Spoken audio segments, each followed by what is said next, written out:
edition of the MMA UK Late Show. So tonight I'll just do a quick introduction of the guests. First and foremost, we have the returning guest. We actually can't get rid of him. It's MMA UK's Peter Knox. Welcome back, Peter. Yeah! Bro, that's not good enough. Also, from across the pond, we have Kerry Stella, again, works with MMA UK, MMA World, and obviously in the Girls' Corner. Thanks for joining us, Kerry. I've been wanting to work with you for a while. Too. You're welcome. And last but most certainly not least, we have Cage Warriors welterweight, Ross Houston. Thank you very much for joining us, Ross. I'll give a single one. Show us your guns. Actually, are you saving Peter's blushes there? That's it. Oh, man.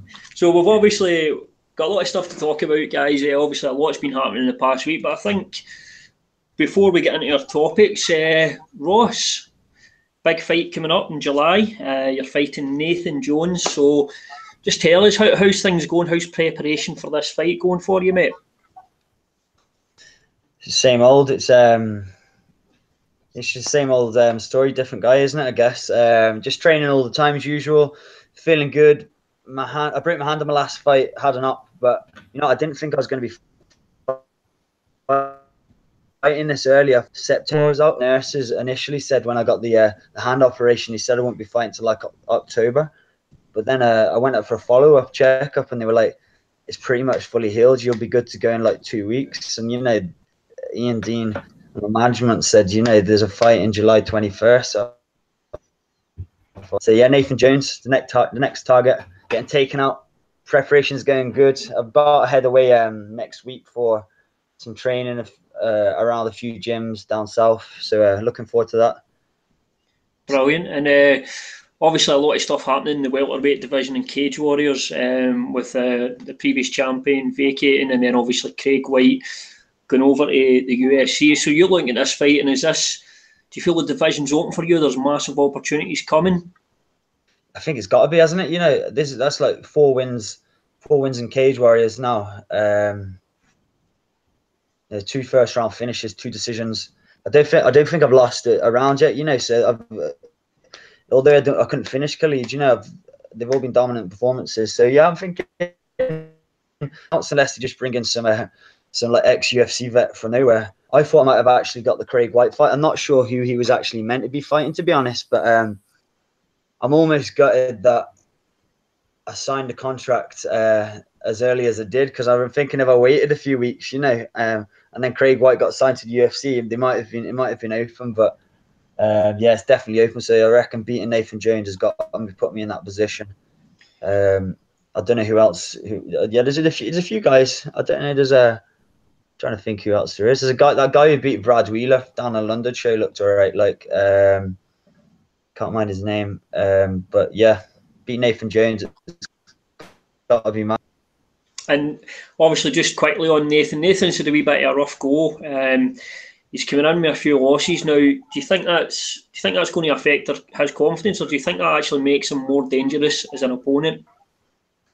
I don't know. Everyone's different. I know. In my case, I never want to be somewhere to make up the numbers. So if I was on a free loss streak, pulling my ass out of bed every morning to get on the road, that would be me done, because I don't like to do anything unless I'm up there.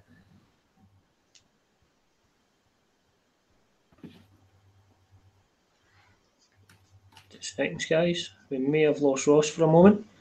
I thought it was me. I was away to switch to my phone. I wasn't sure, Mike, is it me? Am I stuck? He's paused a couple of times, but very briefly.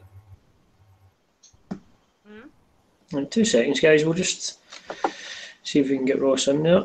Either that or You're unstuck. I didn't get it. Look, he's not moved. I think he's seen a ghost or something. He's frozen. Frozen with fear. Frozen with fear. Get him back in. Surprise. Message Ross. We'll obviously pick back up. We'll get Ross back in.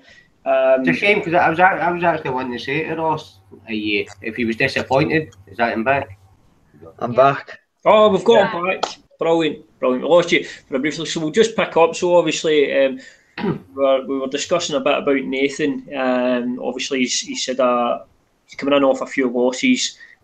So just again, pick up where you were with that. What do you think about him coming into the fight off the back of that? It's just down to the individual, isn't it? Really, it depends how he reacts to it. I'll never underestimate. I'll always go into a fight confident, but I'll never underestimate anyone. So what can you say? Like I said, I don't know if you picked it up, but he, he's beat some big names, and he's beat like Walter Gahadze, and he's lost to some good guys recently. I saw he fought my teammate Adam Proctor on the last bout. I've trained with Proctor, and that guy's a beast. So he's God knows, I don't really know. I'll just get in there. I'll be ready. That's all I can say. And he ain't stopping me. Stopping me getting that title shot. No way. It is a bit annoying. You can use Darren Stewart as an example. Carry on. You could use Darren Stewart as an example because he was on a 3-loss streak as well when he won his fight last week in Manchester. Liverpool, sorry. But he was 0-3 in the UFC. So I was actually, I didn't know that. I was wondering. I'm surprised that the UFC still didn't cut him. Yeah, that's nuts. I actually saw after he won that, and I was like, I'd heard his name before, but I was like, yeah, that dude's a beast. And then I saw his record, and he must have been pretty like not many fights when he actually got signed. Mm-hmm. But he looked like a bomber, didn't he, man? He was a killer. Heavy hands on the boy. Sometimes with the UFC, a lot of times it's down to your style, whether you'll stay in or you'll not. If you're an exciting fighter, you tend to get a bit more leeway, so you can maybe afford an extra loss that you couldn't otherwise.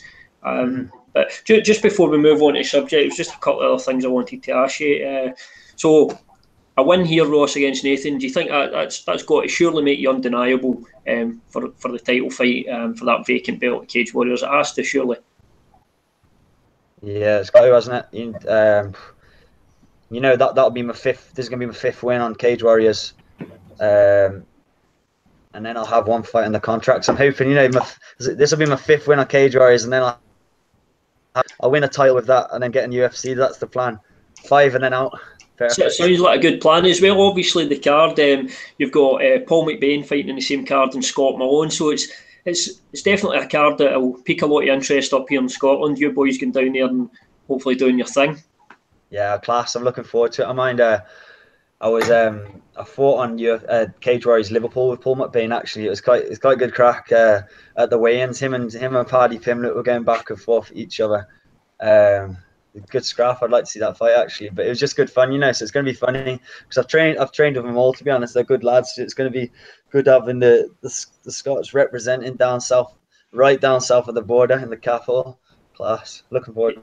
Yeah, and you guys are all obviously always well supported as well, so I imagine that support's going to hopefully follow you down there. But it's definitely one we're interested in as well. Ross, do you think if you win and Paul wins and you both get title shots, that they might actually come up here and give you the title shots up here? Someone mentioned that the other day. I don't know. It'd definitely give us a good hand to play, I guess, wouldn't it? You know what I mean? Because that's what they usually looking for. And if Malone gets to win as well, I don't see why not. I've heard Ian Dean talk about the logistics because they've got a lot of guys from London, like in Cage Warriors, in their staff and stuff like that. I think he talked about the logistics of just getting everyone up. But I'm sure they could dip their hands into the pocket and get a wee Glasgow show on the go. Yeah. That'd be awesome. Yeah, definitely. Well, we shall move on to the topics now. Actually, just before you move on, James, Kerry, do you watch Cage Warriors on Fight Pass or anything? Because I've spoke to Jim and Kayla, and their knowledge of Cage Warriors doesn't seem to be that great. I know it's on UFC Fight Pass, so I'm just wondering if you watch it. When I just literally recently found out about Fight Pass, and I have watched the Cage Warriors on there. I noticed that it is on there, which is awesome. They actually have a lot of stuff that I haven't gotten to see on Fight Pass, so that's cool for me that now I get to watch stuff that's not in America. And the cool thing about it is, one, Ross has a really great record. I'm looking at his record over here, and you have a really great personality. So I can't see a move to the UFC not happening for you, because that's like a big thing for them. Is not just, you know, the fighter. They want to see a fighter that's got personality, that's got, you know, that markability, and Ross has it in spades. So I'm excited to see this happen. And, you know, I mean, it's not to say that you might not, you know, the title shot, yeah, it could definitely happen, but it might actually just catapult you. You get a big win, you know, straight there without it. You never know. They're funny. Yeah, well, most Cage Warrior champions do get signed by the UFC. Yeah, so I noticed that. It's awesome. Yeah, they definitely. Sometimes no rhyme or reason, is there? It's kind of just like, you know, the Craig White situation, I guess, isn't it? It can just happen. Yeah. Stephen Ray was the same. He was a late call up as well, wasn't he? Stephen Ray. Somebody pulled out and he got his chance. So, if I remember correctly.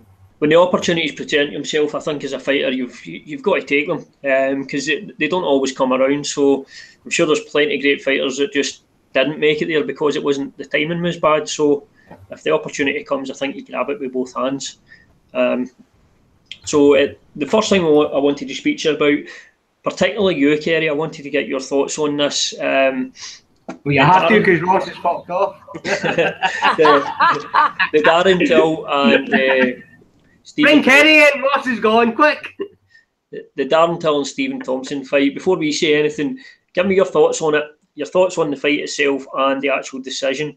Well, it's really funny because I saw a lot of people were really just hating on Darren Till because he missed weight. And, you know, I have so many friends that fight that miss weight here and there. And sometimes, you know, your body just doesn't respond the way it does to, you know, previous weight cuts. You know, but the human body's a funny thing. So I don't ever really get on somebody. I mean, unless it's Mackenzie Dern, who's missing by seven pounds, which is like, did you even fucking get on a treadmill and try it all? You know, that to me is a little bit grotesque. But Darren Till, you know what, I didn't think he missed by that much for me to sit there and really say anything. And plus, like I said, I've had friends miss where, to me, they're great fighters. They actually do have a great work ethic. They try really hard. So it just happens. Anyway, I thought the fight was fantastic. I happen to know the rules. They're in my living room. I look at them all the time. I know how a fight's judged. And a lot of people, you know, again, hating on Darren Till, we're like, he lost.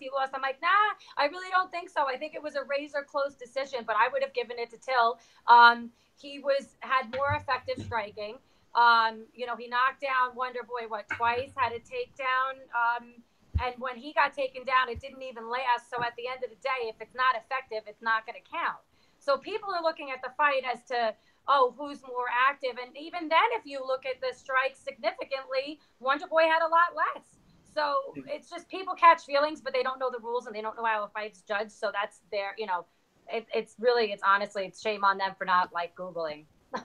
No, I tend to agree with you. I was wondering, because me and Peter were discussing earlier, both of us agreed that we thought Till won the fight. But there's part of you thinks, am I being a bit biased because it's a UK fighter? So it was good to get your point of view. Ross, I'll just bring you in here. What did you think of the fight and the actual, ultimately, the decision for Till? Yeah, awesome fight. I think you could tell they just both masters of the striking art, I guess. Hell of a lot of feints between them, just trying to kind of draw that reaction out of each other, weren't they? Like two counter strikers, I guess. That becomes like not many shots actually get landed when they're both really good judges of distance, both counter strikers, like predominantly. Yeah, it was an awesome fight, to be honest. Really enjoyed it. I had a few people said I was watching it with maybe didn't enjoy it, but you know, they don't appreciate like the elite level of kind of skill that's going on there. Because I was saying, I guessed, I actually predicted Till would maybe get the decision, but I said to people, I was like, have you ever like sparred with an elite, like not just kind of like your black belt kickboxer or a taekwondo guy, but like kind of like an elite level kickboxer with that side on stance? It's hard to get any shots off on them at all. You know, they're that elusive, and you know they're that side on that. The heads, that feels like is absolutely miles away. So you need to be like rapid getting your feet, like your footwork needs to be absolutely rapid to even get in on them. So, you know, it was a really good fight. I actually, I always like, I don't know the complete ins. I should look at the rules, to be honest, at the scoring criteria really. But I kind of favour the aggressor usually. You know, someone who's putting off the cage, putting on that pressure, and like maybe landing the slightly more meaningful shots. You know, it was a real close fight there, to be honest. Yeah, So, absolutely. Do you want to know what's funny? How it's scored, they do count, you know, the aggressive, you know, coming forward from the octagon. That's actually the last criteria. With unified rules, it's not scored as a whole when they look at like effective striking, effective grappling, and effective octagon control.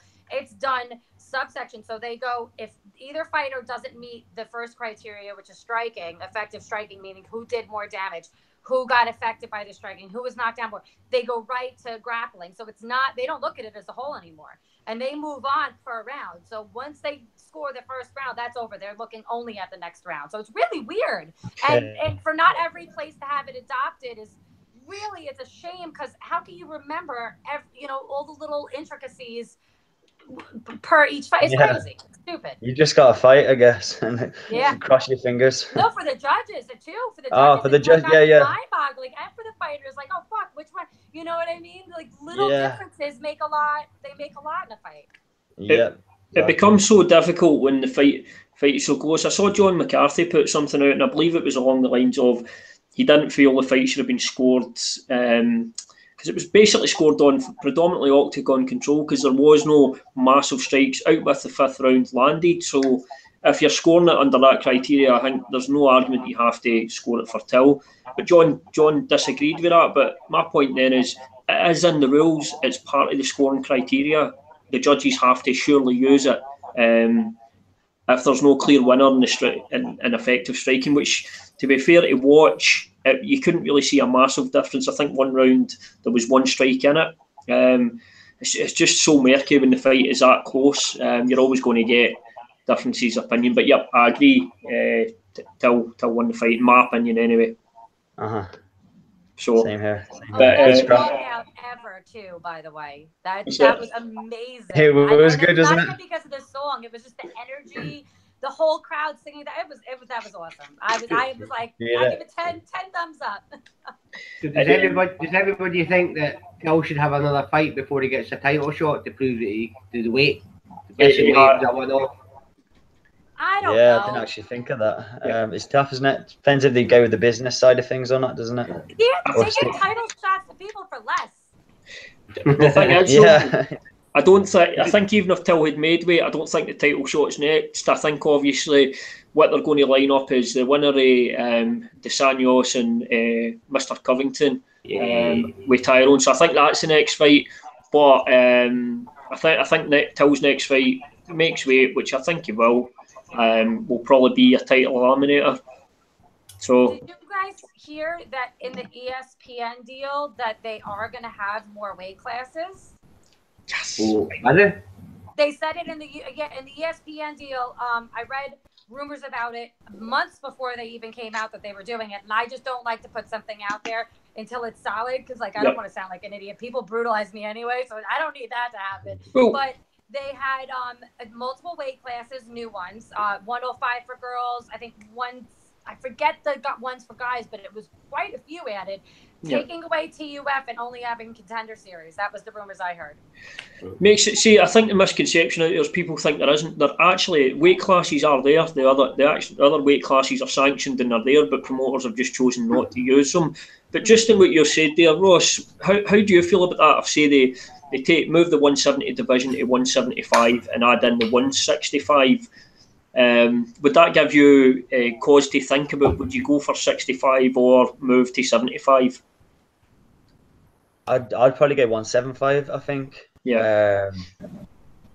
I'm getting heavier, and so, like, with each fight, I'm making a bit more of a water cut, you know. So I can hold a bit more size. To be honest, I used to diet too much, if that makes sense, or maybe start to drop a bit of the energy too much. So 175 would suit me more. Definitely. Can I ask you how much a difference that would make to you? Just that £5 allowance from 170, would that make a massive difference in your lead up to the fight and stuff like that? It would, definitely. And I'm thinking back, I amateur boxed for a few years, and that was at 81 kilogram. I don't know what that is in pounds, but I felt, you know, I felt good, you know, I felt different. I felt a lot more filled out, even though it was like a same day weigh-in. I don't know, it just I kind of feel good at that weight, to be honest. I think it almost feels like that balance. I wouldn't like say I like spar hard and all that, but it almost feels like, I mean, like in my last fight with Aaron Khalid, it was a catch weight of like 80 kilo, and you know, my hands were feeling a lot more powerful. You know, I could tell in the spar, and they were doing a lot more damage. So sometimes that extra couple of kilos makes a big difference. You know, it could be a difference between, you know, you catching someone dropping them or just putting them out cold. You know, it's different for every person, I guess, but. Yeah, I'd probably fight more often as well. I think, because I think more weight classes would be better, because every fighter will tell you it's kind of like, you know, a lot of people don't fight as often because they can't be bothered to cut. Their body, you know, their body can't be put through that kind of cut too many times a year. So I think people would fight more regularly. Then there'd be people who would take. Yeah, absolutely. The last minute fights ready to go, I guess. The other thing as well is if they added the weight classes in, you would probably see a lot of guys going from 185 maybe up to 195, depending if they do a 10 pound spacing between the weight classes up until sort of heavyweight. Would that mean that you could then think about maybe moving around a bit more, going from say 175 to maybe 185, so it gives you more options? Yeah, and if you like, if you're ambitious and you're thinking about like being a double weight champion, I think like between 77 and 84, I've walked past some middleweights and they're absolutely massive. You know, it's a massive difference. And I don't know what like is it the exact amount of weight difference between every weight class, or is there differences? No, as far as I'm aware, from my understanding, it goes, because obviously right now you've got a crazy jump between 185 and 205. So from what I understand, they would add in a 195 division, then I believe 205, then you would get a bigger jump from 205 to 225, and then I think after that, I believe heavyweight division would possibly just be that, or super heavyweight, however they would class it, would be effectively just the monsters. Yeah, because right now, I mean, you're talking from what, 205 to 265. That's insane. That's insane. So, and I think it makes sense personally to me to have more weight classes. I think it gives fighters more opportunities, more titles, which is more earning potential for guys who can get to that. The sport's growing as well. I don't see a downside myself. Anyway, I think that could be bad as well, because I don't think you should have a person with two belts, because I think it kills one of the divisions. I think it's impossible. It's hard enough to defend your belt in one division, but holding two belts and having to switch division and hope you don't get injured and all that shit, I think it holds it up. But just to counter that, for a lot of guys, we're probably more fans than the average, but a lot of fans like to see title. Yourself. Right, UFC, right? CD curtains as well. No, but it makes it exciting. Champion versus champion. That'll bring in your the average fan, maybe the casual fan.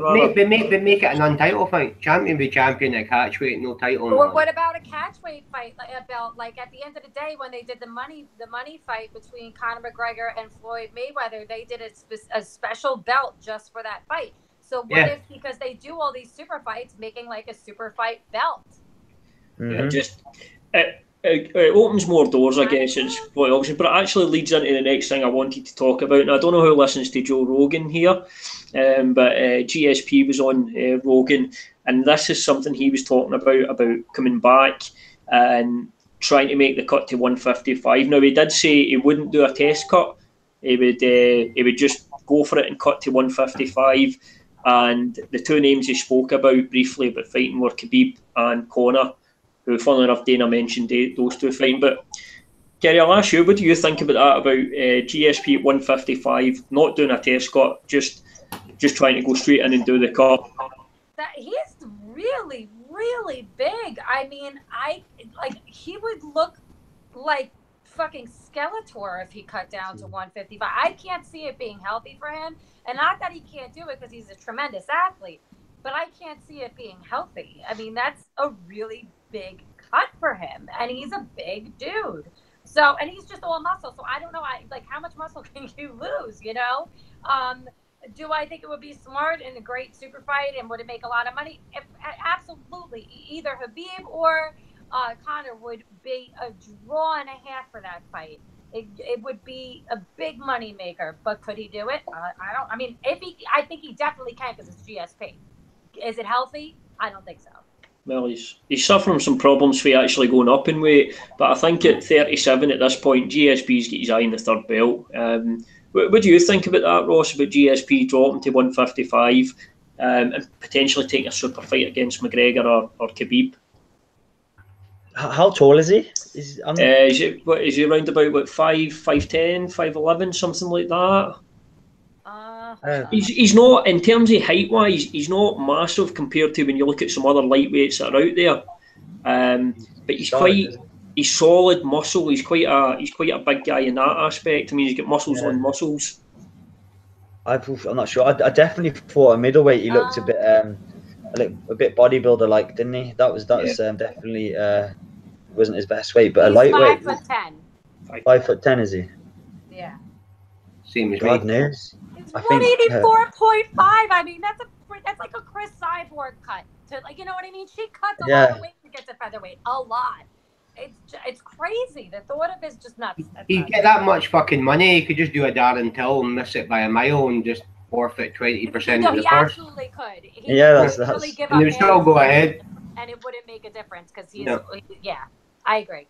I think that much more professional though. He'd probably make the weight like you were saying. Yeah, but I don't think Dana would authorise that. I know it'd be big money, but you kind of have GSP come and do that. You wouldn't defend the belt if you want it. They would just do what he done with the Bisbing. You would let it go. I know, but in today's climate, I think they're not looking at the long term. They're just maybe looking at the short term. I think Conor versus Khabib sells more than Conor versus GSP. That's massive. Khabib's more relevant just now, isn't he? In terms of like the massive base. A lot of people, well, I wouldn't say a lot of people don't know GSP, but you know, anyone who's meant to be fighting McGregor's massive. So Khabib's name's been chucked about, hasn't it? Yeah, GSP's smart because he's saying, look, I couldn't go through a fight camp right now because I want to beat this thing first, and then I'll be ready. He's waiting for that fight to happen, and then if the timing's right, he'll move in, he'll make his move, and go right, make that fight. That's what he's waiting for. I feel sorry for Tony Ferguson because he could beat all of them easy. Nah. We've got so Khabib, Conor, and you got Tony as well. That's 3-4 fights there. I mean, that division is stacked. We got some cracking fights coming up if Tony doesn't get injured again. But it's gonna be some absolutely some smashing fights. That division doesn't need GSP. Apparently, the next time Tony's scheduled to fight, he's getting kept in a room with no wires, so we should all be good. So he posted a video, didn't he? He was kicking that metal bar, wasn't he? And then he tripped over the cable and injured himself. So they were taking the piss. Was that an old video somebody was saying? It might have been an old video, I don't know, but he posted it up and he was kicking some metal bar and all that. And then a few days later, he tripped over the cable or whatever it was, and that was him out. Crazy. I saw the memes flying around after that. They were quite funny. There must have been some good kickboxer memes, surely, tongue po memes. It's the last thing you want to do is end up a meme. I know. Hey, it could happen to one of us tonight. You never know. I'm pretty sure it's happened to Peter Knox already. There's got to be a few out there. Peter Knox with a sheep or something like that. Yeah, maybe. Just something Peter said there. Peter obviously felt Tony would beat Conor and Khabib. I don't think you agreed with that, Ross. How do you see that? I think Khabib. I think he'd, you know, I think he'd get. I think he'd take him down, and then he'd just real solid top pressure, solid like really elite level fundamental jiu-jitsu, and just beat him up. I think, you know, his jiu-jitsu gets shut down when he's got one of his hands pinned behind his back and he's getting pounded in the head. But yeah, God knows it would be a good scrap. But my money would be on Khabib. Is that against Conor? No, Tony. Khabib against Tony Ferguson. Because Tony's great in his back. He's great, and he's got some slick submissions and all that with Eddie Bravo in his corner as well. Yeah, I can't see like Khabib like getting caught in anything. Imagine his posture must be ridiculous. Yeah. What does it say? Good top pressure wrestling cancels out jiu-jitsu. That's how the saying goes, I believe. Something like that, isn't it? Yeah. What about quickly while we're sort of talking about this this wee triangle of fights? How do you see Khabib and Conor going? Oh man. I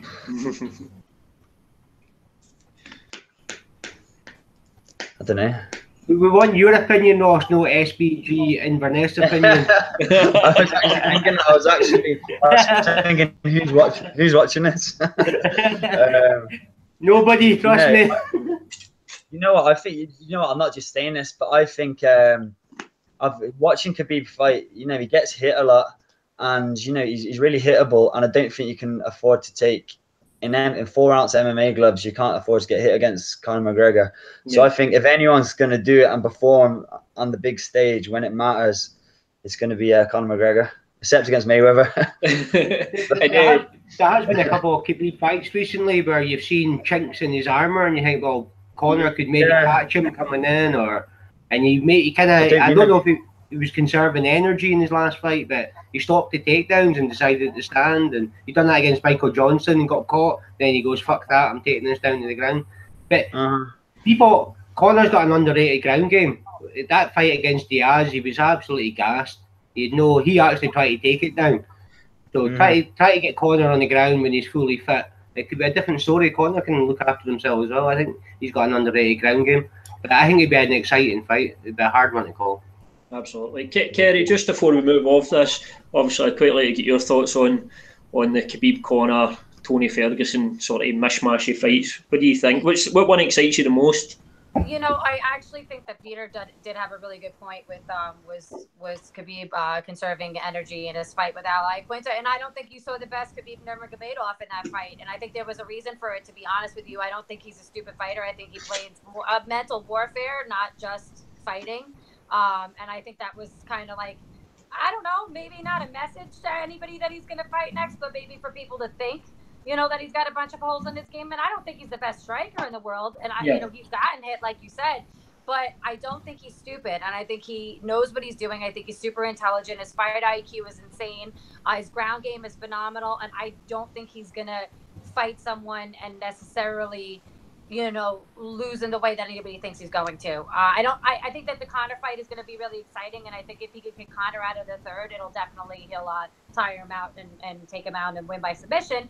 Personal opinion, but I do think Conor has the ability to knock his block off. Absolutely, that wouldn't shock me at all. Kerry, see this court case coming up in June. If Conor's found guilty and gets, I don't know what the options are. If he can get a bit of jail time or a massive fine, do you think that'll have any effect on if the fight will happen? Well, absolutely. Only because a lot of people don't realize, like, New York is the last place you want to catch a charge in. A lot of states will let you get away with shit, but New York, even if you're famous, they don't really give a shit. You could say, like, UFC could have been like, we're dropping the charges, and New York State could have turned around and been like, nope, we're keeping them going, and it's now New York State versus Conor McGregor. Then UFC, and you know what I mean? New York State will press their own charges because they found that he did an illegal act.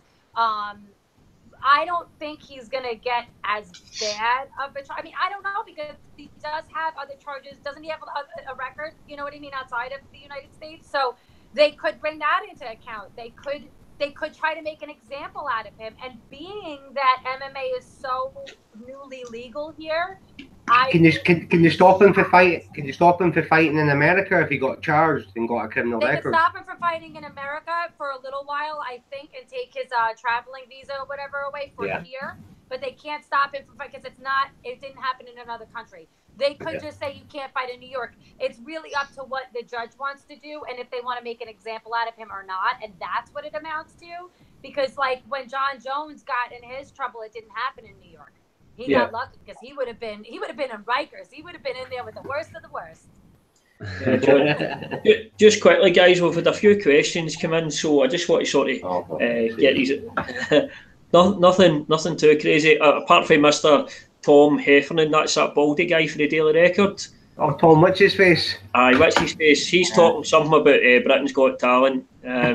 I think he's talking about maybe entering it with a dress on, which isn't really surprising, but there you go. So the first question I've got is coming in from Mick Kane. It's actually for yourself, Ross.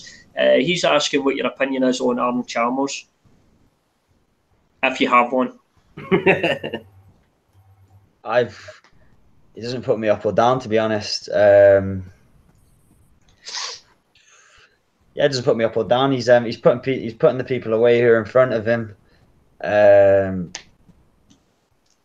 it, really. You know, I don't think he's trying to say that he's fighting superstars or anyone at a ridiculously high level. He's not claiming to be beating world beaters, so he's just beating the people who are in front of him. And seeing videos, he seems to be training hard. He's at a good gym. So yeah, that's about it, really.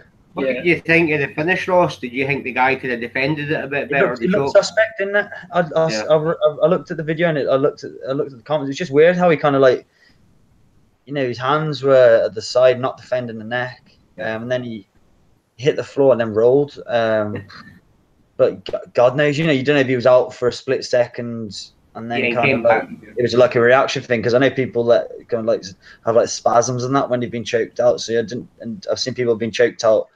Like you've held someone in the choke in a grappling match or in a roll in the gym, and then they've been like, they've told you they were out for a split second or something like that, you know, and then they came straight back around. So I don't know, to be honest. It was a weird one, but I guess getting someone choking you unconscious can make you do weird things.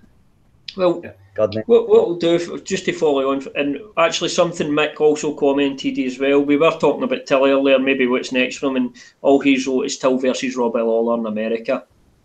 That'd be fun. I think Till smashes him. Robbie Lawler's hittable. He's taken too many heavy shots. Yeah. He's a beast, an absolute legend, but I think I think it's a nice matchup for Till. Someone who just walk into his left hand. Stylistically, it's a very, very good matchup for Till. I think he would relish in that fight. Yeah. Obviously, because we were talking about Arnold Chalmers here, I've just sort of skipped one thing and we'll move to a wee bit about Bellator 200. Obviously, that was live on Channel 5. Potentially could have been a bit of the Arnold Chalmers effect, who knows. What did you think of the broadcast for that on Channel 5? If you watched it live, did you enjoy it? And do you think it's good for the UK MMA scene? Ross, I'll let you answer that one first, obviously, because you're an active fighter. I didn't actually catch it. I can't actually say a lot. What do you think of it being shown live in one of the main channels? One of the top channels? That's pretty awesome. To be honest, MMA is MMA, isn't it? So it's good to see that it's getting that kind of like a terrestrial TV, if that's what you call it. Yeah, that's pretty awesome. Yeah, they've got God knows, it maybe is the Aaron Chalmers effect, I guess. But, yeah, pretty awesome to see that. Like I said, I didn't catch the show, so I don't know how it was ran and stuff like that. I did catch some of the fights, like the MVP fight and stuff like that. The Aaron Chalmers finish and some other bits. But yeah, good to see that's on Channel 5, man. Awesome. And Peter, you did you watch it? Watch it live? Yeah. The show was okay. I was disappointed with some of the fights, but that's just, you get that with every card. But it's about time Bellator being on TV, because they've always had a lot of good British fighters on the show and European fighters and all that. So it's about time. And according to Scott Coker, they're going to have, every time they come over here now, it's going to be on a channel. They're going to have a TV deal, and they're talking about doing a UK TV show. There's no details on that now as well, which can only be good. I've got the viewing figures actually for what it was in America, not in the UK. The UFC show on Fox got 500,000, and the Bellator one was on Paramount, and it got 400,000, which was still over 200,000 more than the Ultimate Fighter show. So they're getting good views as well, so people do want to watch. And I think we need a strong Bellator as well. I've actually got a question to Ross about Bellator, because you're going on about maybe winning a couple of fights, getting a title and going to the UFC. And I was actually talking to somebody last week about Bellator, saying they should be targeting fighters like yourself who are being rumoured to might make it to the UFC and try to get this up and coming young talent and join the show. So I'm just saying, if Bellator came to you a multi-fight contract tomorrow, would you consider it? Yeah, definitely have to have a look at it. I was actually speaking to my dad about that just a couple of hours ago. You know, it's like Bellator, people who are involved in MMA, they know it's an absolutely massive promotion. You know, Yeah. I'm sure that the money's not a lot of difference between the two. So I've heard at like the entry level and stuff like that. But you know, the dreams, like the UFC is the UFC. That's what, you know, it's kind of like you want to have that stamp on your record, don't you? Getting into the UFC. So yeah, it'd be tough.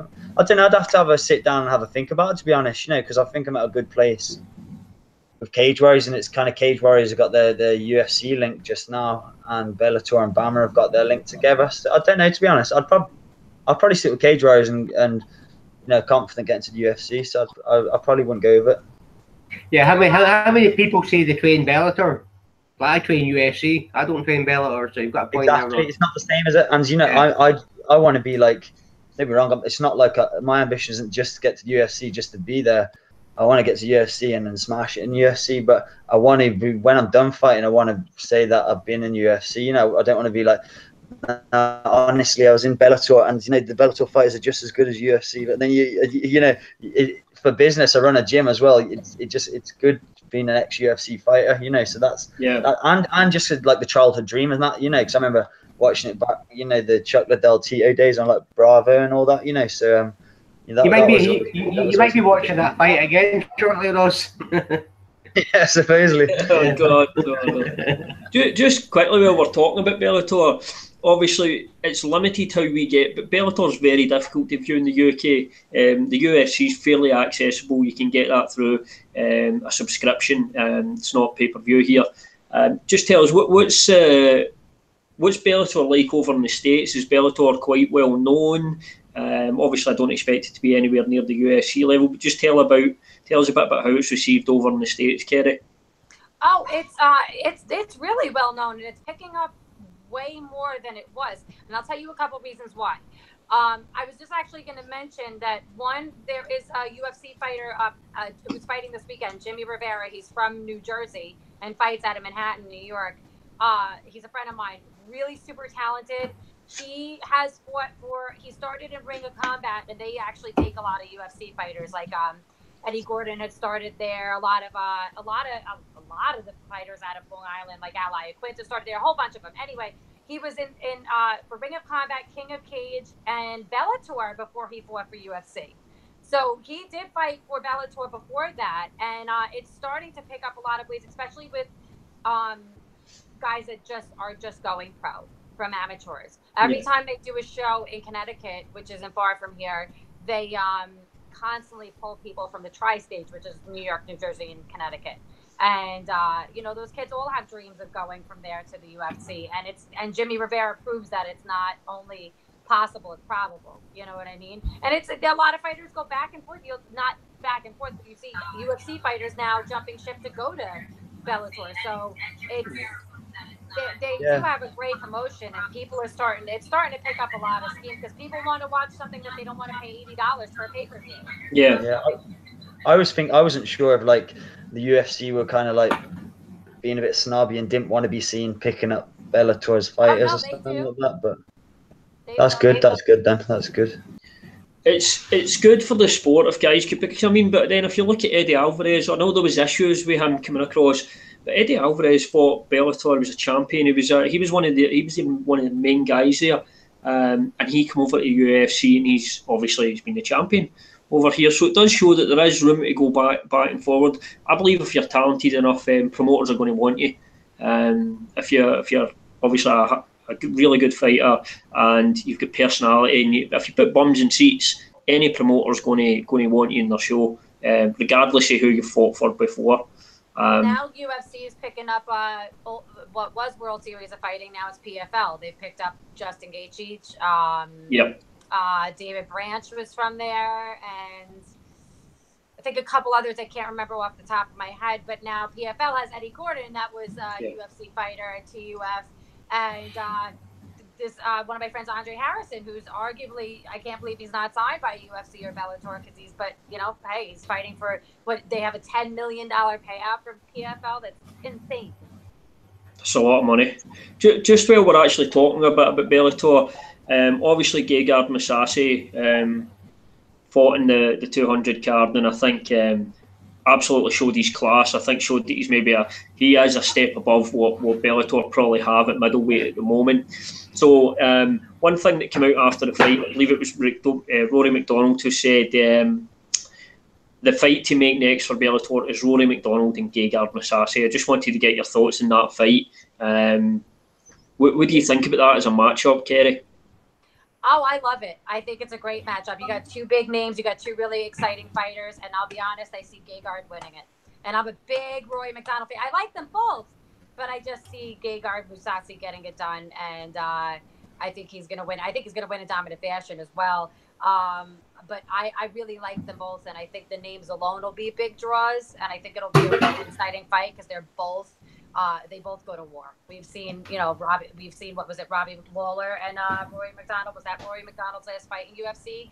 Bloody as hell, and still, you know what I mean? Like, it'll be an exciting fight for both of them. Yeah, absolutely. And we'll just cover one last thing, guys, and then we'll obviously we'll call it a night. So one of the standout performances from the UFC Liverpool card, he's actually probably a wee bit more talked about until at the moment, is Tom Breeze. Actually, I believe you're going down there, Ross, to Team Renegade to train. Yeah, I'm heading. I'm heading down there. Down that way on Sunday. You know, I'm from down that way originally, so I'm gonna catch a few mates, and I've trained with Tom a couple of times. Like when I was first getting into the sport, he was at Elements MMA with like Mark Goddard and all that when he used to have an MMA gym. So I messaged him and said if I could get some training when I'm down there. So I'm looking forward to that because they've got they've got some absolute monsters at their gym. Tom Breeze, the Leon Edwards, Fabian Edwards, Aaron Chalmers is there. Yeah. A lot of welterweights and middleweights, to be honest. You know, and that's the one thing. There's some absolute animals up in Inverness now, up and coming up the ranks. But it's good. I always make sure I get away for a week to get some sparring in. So I'm going to go down there for a few days. I'm stopping down Newcastle on the way down as well. And then the way back up, I'm going to head in to get some rounds at SBG Manchester as well. A guy, George Smith, who's actually like tour at the amateur division, like 13 and now he's just going professional. Middleweight, you know, so a lot of middleweight rounds. Sparring with these middleweights is going to be good fun. But yeah, Tom Breeze, his fight on the Liverpool card was ridiculous. His hands are absolutely lightning. I see him on his Instagram and Facebook. He's sparring with a lot of high level top professional boxers and all that, you know. And you know, his name was always like in the mix. I remember when I was first getting into it, he was like, I think he's a year or two younger than me, but when he was like 16, 17, everyone was like, you know, Tom Breeze this. Yep. I think we lost Ross for a wee second there. Yep. So we'll just wait for Ross to come back in there. Does anybody know the reason why he was out for so long, Tom Breeze? I don't know. 722 days since his last fight. No, because who was it he fought before he obviously had the layoff? If you got it there, I don't know. What did you think of the fight itself, Peter? Obviously, I'm assuming. Well, I thought it was a mismatch, but I thought maybe because he's been out for so long. But the guy lost 3 in a row now. 40 years old, so he's got an opponent on the way out. He'll probably get cut. So. But it's probably a good fight to come back into because he's been out for so long. So so I would expect him to be matched with someone a lot better than his next opponent. Someone to give him a challenge. Yeah, but he's probably caught that guy on the way out. So, but then again, he's fought for so long. Don't know how he was going to be. But it was a perfect performance. So I expect him to get I think a lot of people are talking about him getting a big matchup next, but I don't know. They've not mentioned any names. Yeah, I think that's definitely going to be the case for Tom. It was a great performance for him, and the fact that people are talking about him, and that's all you can ask for, a good win, and for you to be one of the standouts in the card. So and what about Kerry? Did you manage to catch that fight on the card? She was doing the result.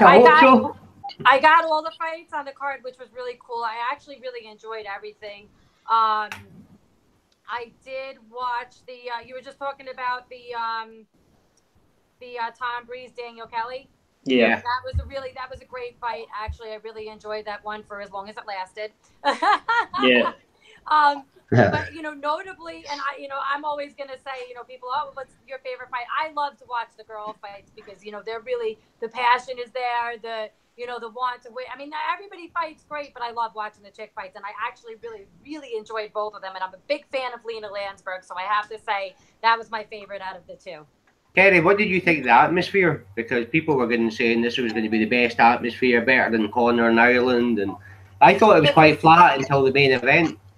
It was honestly, it was my favorite fight to watch atmospheric wise out of any fight. And I've seen fights live. I've seen, UFC, Bellator. I've been to them all. That was just electric, and not even just the main event. The whole card, the atmosphere was amazing. But that main event, the walkout, it was really something special. You've not been to Glasgow, Kerry. That's the place to be. Yeah, Glasgow. I'll make it out there one day. I will. When is the UFC coming back to Glasgow? I want to fight in it. Well, next year. No, wait a minute, Peter. I'm pretty confident you said you. Yeah, I know, but I've not heard nothing confident. I'm not confident in that prediction anymore, so I reckon it probably will be April next year. What did you predict before? Yeah, it's going to be that November, December this year is my first prediction. But it might still happen, but we'll see. Well, that's what I'm saying. If Ross wins the Cage Warriors title, that'll be somebody else to sign, so they might just push him to come a bit earlier than planned. You never know. But Ross, what did you think of the Cage Warrior fighters on UFC last week? Obviously, it wasn't a great night for Craig White and Molly, but obviously Craig, it was a big fight to take on in the last moment. What did you think of that? Oh, it was class. I wanted him to do well, man. Because I was gunning. I had my eyes on him just because he was above me in the rankings. But I liked the guy, and I wanted him to do well. But it's just that an absolute monster ask of him, wasn't it? So yeah. Just what can you say? You could heard people say I should have done this, should have done that, but it's kind of like you're fighting. I don't know what is he like, number 7 or 8 welterweight on the whole planet. So it's kind of like, I'm sure even if you stood off at Neil Magny, was he like 6'5"? I'm sure that would be it would be difficult as well. So it's he did well, man. What can you say? You'd have to take the chance, and I definitely if I got asked to fight Neil Magny, I'd take it. There's nothing to lose at all, Go in there, swing with some bombs and see what happens. Yeah, well, he's got a multi-fight. Was it a 4-fight contract? He's got. Nice. Yeah, something like that. So that's him signed up. So yeah, he can now start at the bottom and work his way up now and fight people on his level. I heard Dana White said he was proud of what he for stepping in there and all that. I'm not sure how they might I'm guessing they must have been pretty desperate for people they wouldn't to. I'm not saying not a knock at Craig White. It'd be the same if they took anyone of that level. Craig White to fight one of their top 10 welterweights. But yeah, I thought they might have had someone else. There'd be a lot of people jumping at that opportunity to fight Neil Magny. I guess not. No, it's something like that. I could see it. Obviously, Craig lost, and it's not fantastic for him. But looking at it, I don't see a downside to that. If you win a fight that nobody expects you to win in that sort of notice against a guy like Neil Magny. You beat a guy in the top 10. If you lose a fight, everybody's going to say it was late notice, fighting a top 10 guy. You're always going to get another fight after it. So I don't think there was ever a downside for Craig White. Obviously, he wanted to win, but like you said, it's a big mountain to climb, taking a fight against a guy that calibre. Not that there's... Yeah, absolutely. Now, that's sort of everything we've covered tonight. Actually, just one last thing quickly. I saw after the Bellator 200 card, Charlie Ward. I believe he was throwing out a little bit of a threat to Mr. 50 Cent, or 50 pence as my mum calls him. What do you just think of that? I've just for pure comedic values, I think Charlie Ward's brilliant. Did any of you happen to see that in his post-fight interview? I heard about it. I think that would be a short fight. He proves in the odd diss at 50 Cent on Twitter and stuff like that, doesn't he? Yeah. It's quite. He seems to not get on. I don't know if it's just like business and all that, or if it's anything personal. But yeah, make the fight happen, man. It'll be a good fight. Well, I'm sure. I'm sure he can throw his hands a wee bit. It's his legs he'd need to go in the other direction, I think, with Charlie Ward. Yeah, that's it.